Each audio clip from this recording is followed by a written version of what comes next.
Եղել է ձեր կյանքում, որ ընդամենը մեկ օրը կանխորոշի ձեր ողջ ճակատագիրը։ 1949 թվական Ժակ Ռիվետը Ռուանից ժամանում է Փարիզ։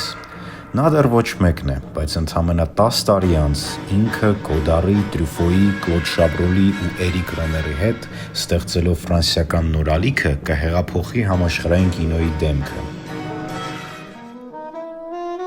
Բայց 1949-ին նա 21-ամյա ջահել տղա է, երազում է կինո անել ու Ռուանում արդեն իսկ փոքրիկ էքսպերիմենտալ կարճամետրաժ է հեղինակել։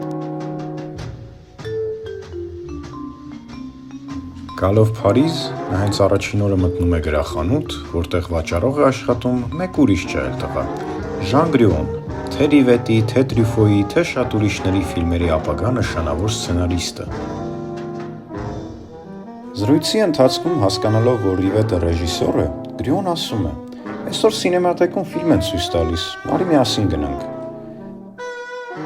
Գնում են, ու ինչ եք կարծում, ով է այդ օրը ֆիլմը ներկայացնում։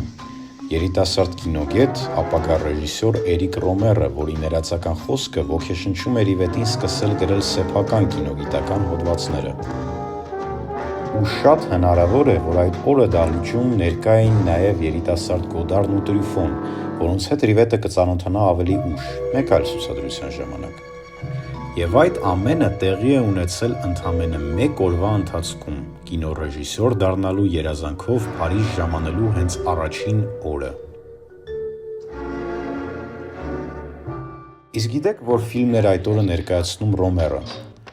Բրեսոնի Բուլոնյան անտառի տիկնայք, որը դուք էլ կարող եք դիտել Սինեակումբի էկրանին ապրիլի 8-ին ժամը 7-ին։